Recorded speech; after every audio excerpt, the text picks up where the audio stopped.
Welcome to Le Weekend, your essential roundup of French news on culture, business, the economy, and current affairs. We bring you a convenient way to catch up on the stories from the past week in France, plus an additional focus feature blending reportage and cultural context. You'll find a seamless recap of the week's most important headlines without losing any content from our previous daily format, perfect for those who want to catch up in just one episode. Le Weekend is designed to keep you informed and engaged with a lighter touch at the end. Let's dive in.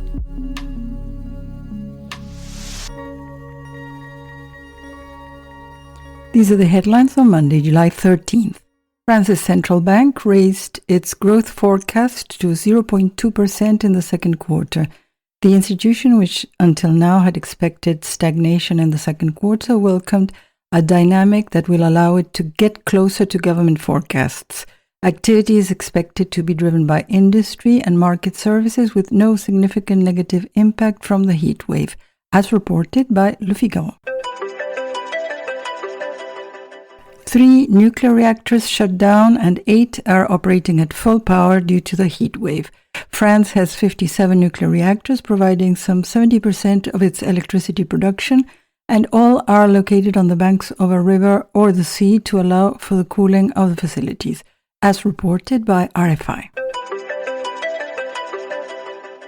Severe rail disruptions and stranded passengers were one of the side effects of a fire in the forest of Fontainebleau in the Seine-et-Marne department, and another brush fire in an area south of Paris. Significant delays this weekend exceeded 10 hours for trains arriving at or departing from the Gare de Lyon, according to the SNCF website as reported by Le Figaro. The heat forced the Tour de France to shorten its stage for the first time. Tour de France organizers shortened Sunday's stage by 30 kilometers due to extreme heat, the first time in the history of the cycling race that high temperatures have forced a change to the route, as reported by RFI.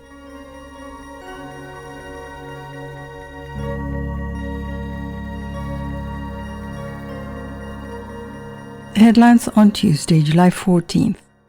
European troops and planes joined the Bastille Day parade in a show of unity for the Ukraine. Some 500 soldiers from the Coalition of the Willing backing Ukraine marched down Paris's Champs-Élysées on Tuesday in the annual Bastille Day parade, in a showcase of support for Kiev and a symbolic flexing of European military muscle, as reported by RFI. France marked 10 years since the Bastille Day terror attack in Nice that killed 86 and injured more than 400. Religious leaders gathered in Nice for an interfaith service on the eve of the attack, and President Emmanuel Macron led the main memorial later, while a minute of silence was observed nationwide before the semi-final of the Football World Cup, as reported by RFI. Champagne and Bordeaux are set for early harvests with yields under pressure. The grape harvest is expected to be early this year in Champagne and Bordeaux due to climate change. However, drought and periods of frost are impacting yields, as reported by Les Echos.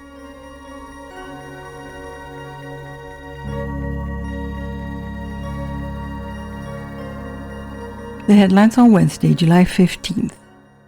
French Parliament adopted the assisted dying law supported by President Macron, who had promised an assisted dying law when he was re-elected for a second term in 2022, in a change seen as one of the most important social reforms since France allowed same-sex marriage in 2012, as reported by Le Monde.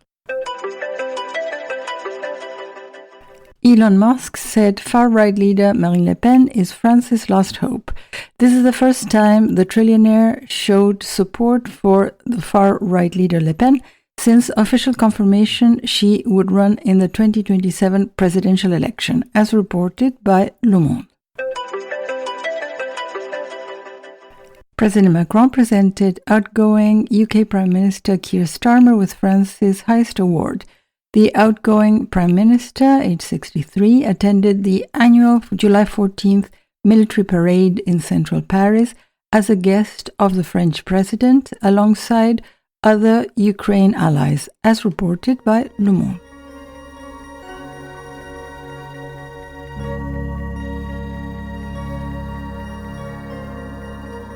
The headlines on Thursday, July 16th. French Parliament passed a law toughening fines for disturbing public order. Members of Parliament in the lower house overwhelmingly passed the Riposte Law, a catch-all bill which introduces strict measures on a range of issues, including setting off fireworks, rave parties, and the use of nitrous oxide, as reported by Le Monde. The forest of Fontainebleau was struck by one of the worst fires in its history. The forest fire that struck this natural jewel earlier this week has left the local flora and fauna in dire straits. Frequented since prehistoric times and renowned for its beautiful landscapes, the area is known for its rich biodiversity just a few kilometers from the capital. An 18-year-old volunteer firefighter is suspected of starting the forest fire. He was formally charged and placed in detention, alongside with 59 other related arrests, as reported by France 24. The National Assembly voted to make crimes against minors imprescriptible. The lower house of Parliament voted on Thursday to make crimes committed against minors imprescriptible during the examination of the bill on child protection. Until now, imprescriptibility was reserved exclusively for crimes against humanity, as reported by France 24.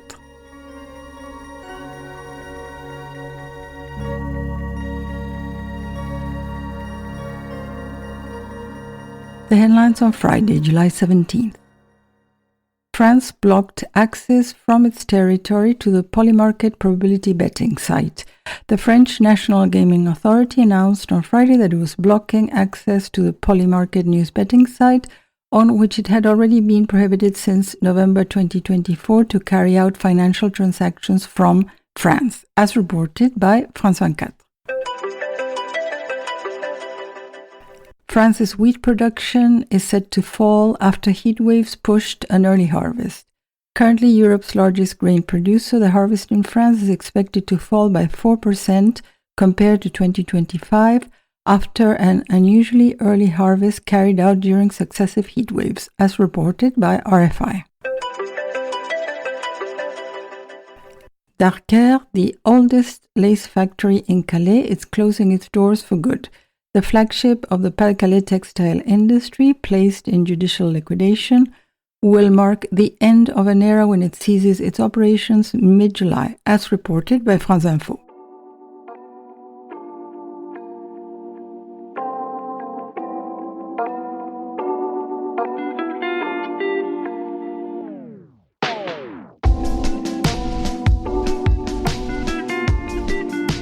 You are listening to Le Weekend.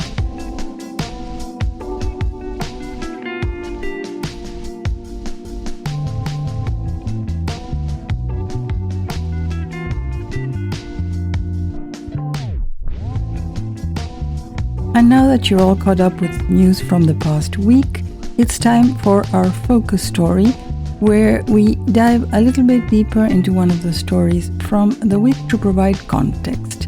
Today we look at why a lace factory in Calais made the news this week.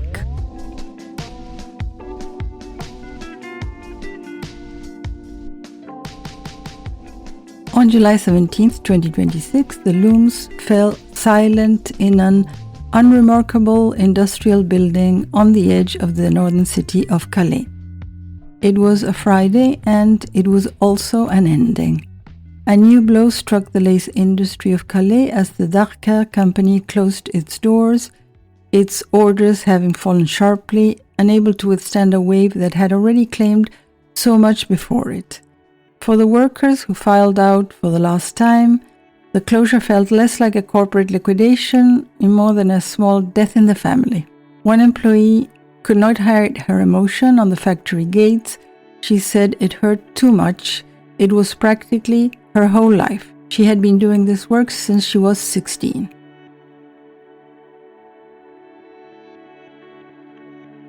in order to understand why this seemingly ordinary business closure carries such weight in France, we need to understand the story behind Darker. At 186 years old, textile firm Darker was among the eldest of Calais' lace-making houses, and it closed without finding a buyer, a loss the Fédération Française des Dentelles et Broderies called an immense sadness for the entire profession. The president, Corentin Potencier, said Darker belonged to the great houses that helped French lace shine around the world, and calls its disappearance an important page of French heritage being lost.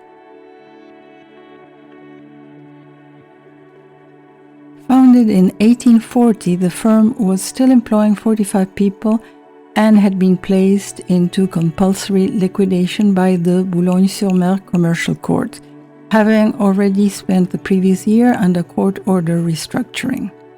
Its director general, visibly shaken, told the AFP that the company had tried to see its loyal clients through to the very end, and that they had fought until the last possible moment.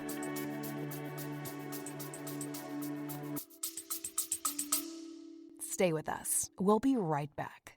Imagine being in the boardroom with the world's most influential C-suite executives, exploring big questions about the economy, AI, and hybrid work. Welcome to C-Suite Perspectives, hosted by Steve Odland, President and CEO of the Conference Board, the ultimate podcast for professionals seeking the truth beyond trending headlines. Cut through the noise and dive into data-driven discussions, unbiased, nonpartisan, and straight from the top. Listen to C-Suite Perspectives and harness the power of trusted insights for what's ahead.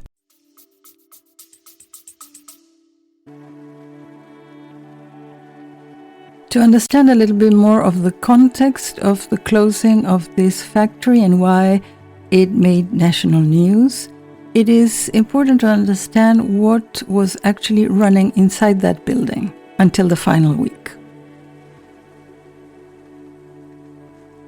It so happens that Darker was still operating around 40 so-called levers looms.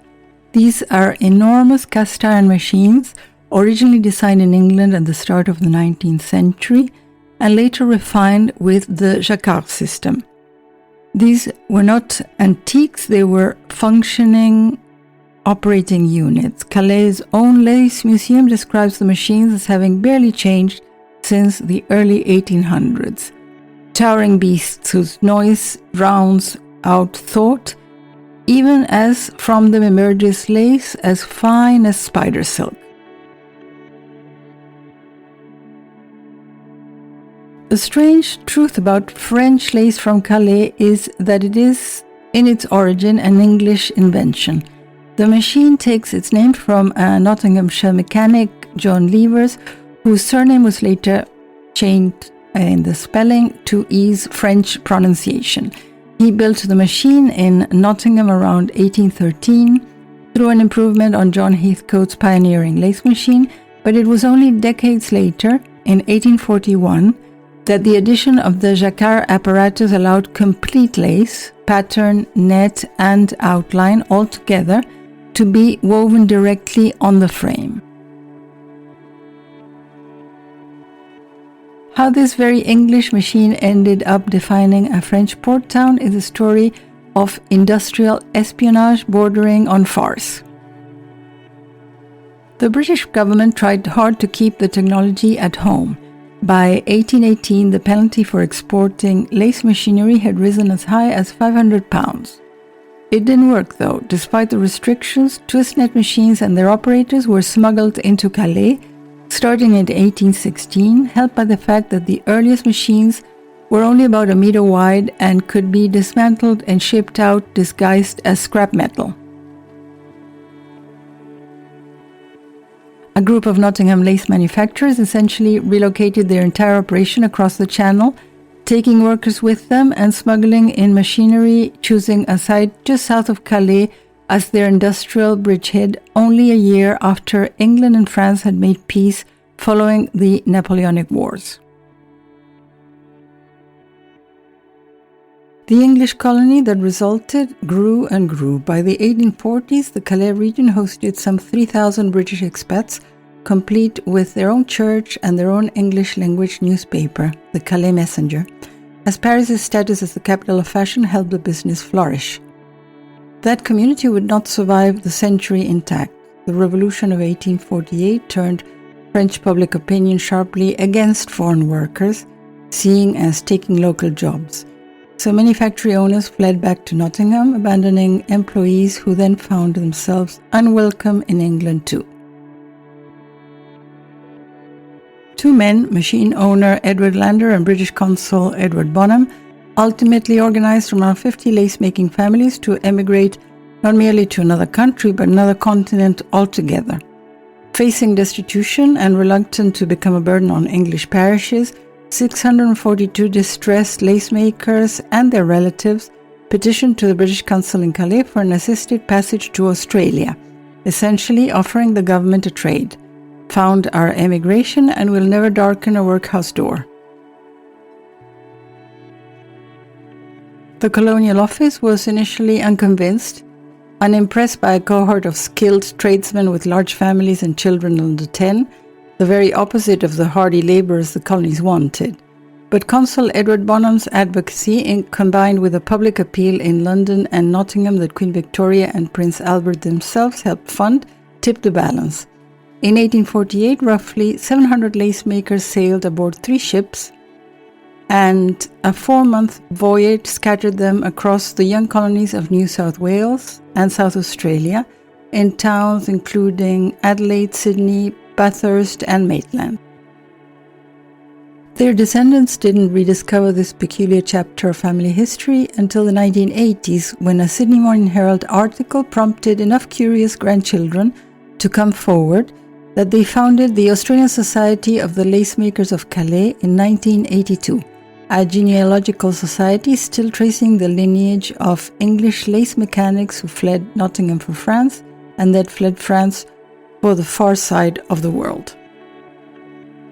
But enough of the industry stayed rooted in French soil, though, that it never really left. Lace machines continued to be imported from Nottingham all the way until the 1950s, and even today the diminished Calais lace industry still carries vocabulary bequeathed by its British pioneers. Le leavers and le huileuse, the female worker who threads the bobbins. So let's pick back up the thread in France. But the mid-20th century, the once smuggled English contraption had become the literal fabric of French elegance.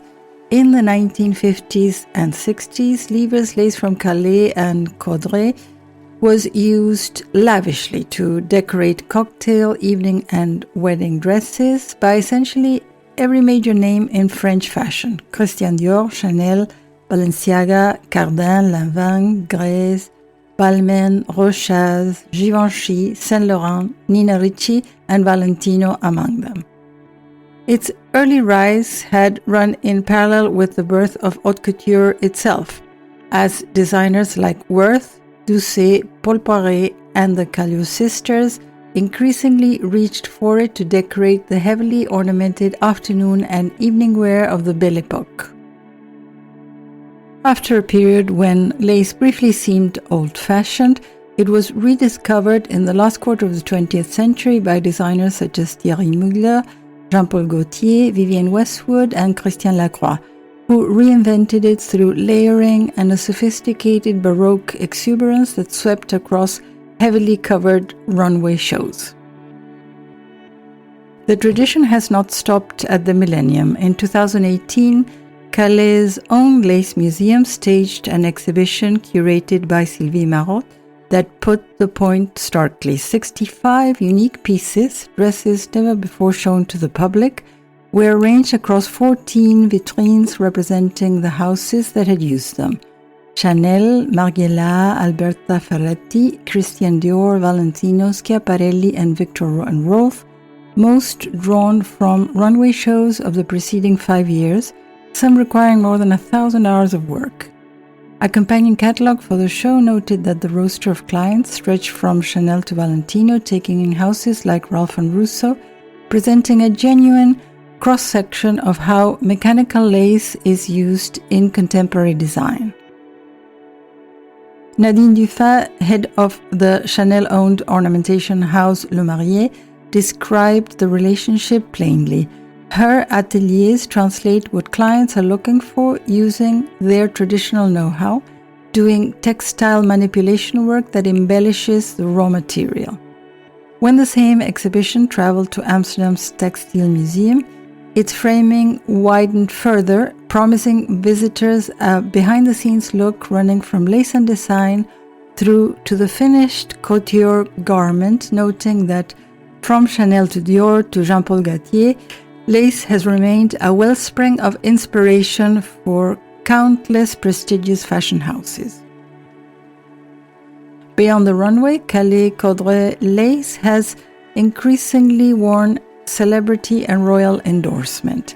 It is a luxury product that has clothed Beyoncé and Rihanna and was chosen for weddings such as the Princess of Wales and Amal Clooney, following in the footsteps of Yvonne de Gaulle in an earlier generation.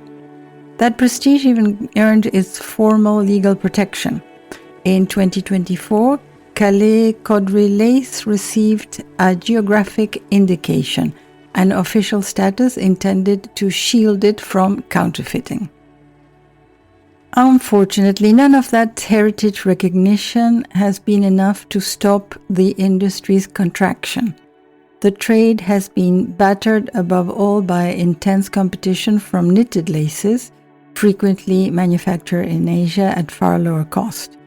Even the 2024 geographic indication has not been sufficient to halt the sector's decline in the face of Asian competition, and then the pandemic, and then the rise of technical textiles that have also caused damage to the traditional lace sector.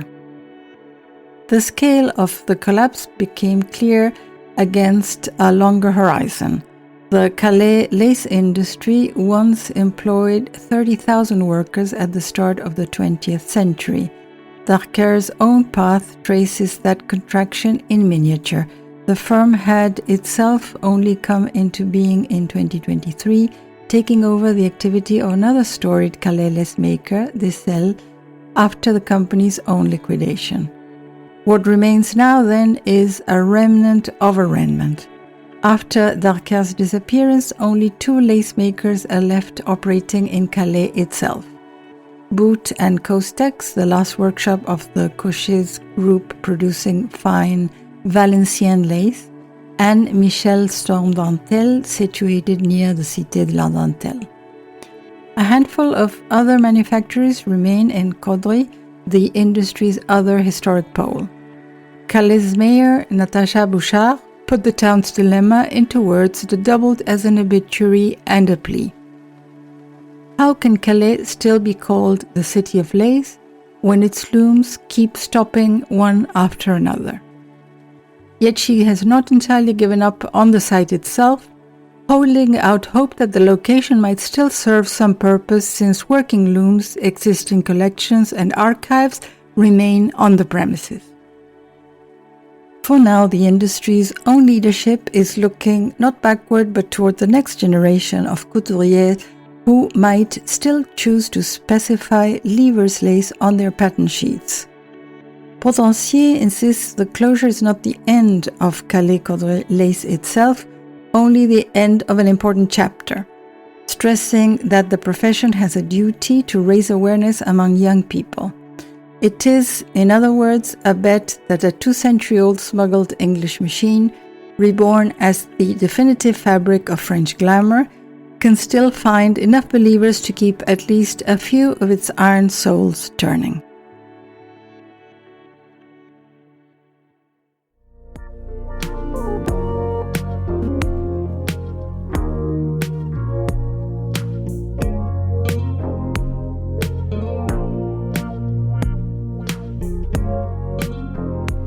Thank you for listening to Le Weekend, your one-stop destination for the main headlines in France.